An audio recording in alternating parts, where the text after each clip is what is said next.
can now talk holidays. I've heard the music. I'm talking about Trans-Siberian Orchestra, which is back on the road touring this winter with their show, The Ghosts of Christmas Eve, the best of TSO and more. With what is now a tradition for Tampa Bay's Morning Blend, we're checking in once again with Kayla Reeves and Al Petrelli of Trans-Siberian Orchestra to get us ready. How are the both of you guys? So good to see you again. How have you been? Everything good? Everything is good. I feel like I'm catching up with old friends right now. You are. I'm so, again, it's something where I know I'm going to talk with you. I know that means that you're getting ready to play another show in the Tampa Bay area. Give people an idea. Do you feel that same tradition that so many families now associate with TSO? Do you feel that when everyone's getting together and the rehearsals are starting and the playlist is being written, all the fun? Yeah, listen, it's tradition for us too, Right. you know? I mean, you know, when Kayla and I are sitting in these chairs talking to you, we know that, okay, we're 3 weeks out from going to rehearsal, you know, and then we'll see everybody and we'll do the show 40 or 50 times to rehearse to make sure opening night's a perfect first show. And then, you know, Tampa's homecoming for us, you know, December 14th, 2 shows at the Benchmark. We cannot wait.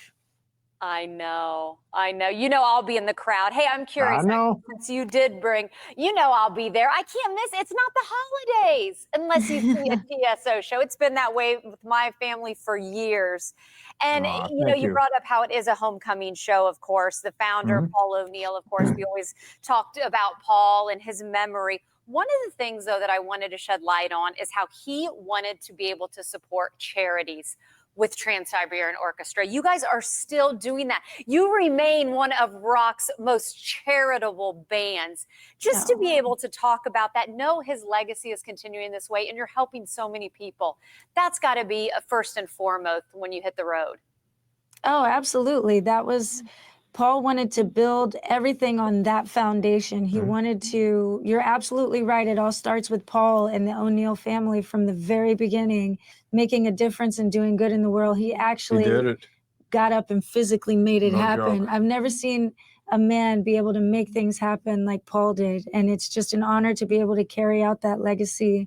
And it's something we'll never stop doing. Now, $1 from every ticket, right? Right. And 21 million tickets later, here we are. I think it's just remarkable. I love touching on that. I do want to touch, of course, the show.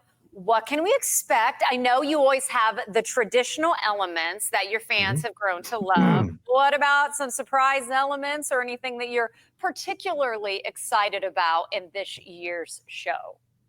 Well, musically, it's a lot different, Natalie. And you being one of the many repeat offenders, and you're being our favorite repeat offender in Tampa, know that every year we come back and, you know, we do have the familiar portion of the show. That's part of your tradition that you want to see. Just like when I was a kid with Charlie Brown or Miracle on 34th Street. But other than that, we decided to pull out all the stops musically this year. The front of the show not only will sound different, but as soon as the curtain goes up, the entirety of the staging will be completely different than anything you've ever seen. Then we decided to bring back The Ghosts of Christmas Eve in its entirety. Second half of the show, well, you tell them, what are we doing with Beethoven? It's the 25th anniversary of Beethoven's last night. Stoked. And that music is so special to my heart because Al and I toured the world. It was really received in Europe. And it was just a wonderful time in my early years of TSO. So that music means so much to me, and to be able to play those songs again with you, it's going to be very special. And the first time ever in the winter tour that we'll share the Beethoven collection with the audience. Right. Oh, nice. Oh, I'm looking forward to that. And I want to point out, too, the vinyl just made its debut, too, with that we're talking about, of course, Beethoven's Last Night. Again, I'm glad we got to touch on that, but most importantly, it is all about tradition, everybody. Trans-Siberian Orchestra coming back. You got to check it out if you haven't done so yet. Of course, we're talking about Benchmark International Arena, December 14th. 2 shows. Tickets are available now. Al, Kayla, always a treat. Thank you, guys. Thank you, always Natalie. Love you, Natalie. We'll talk to you soon. I'll see you at the show, okay? And safe travels. Okay, honey. Bye-bye. Mwah.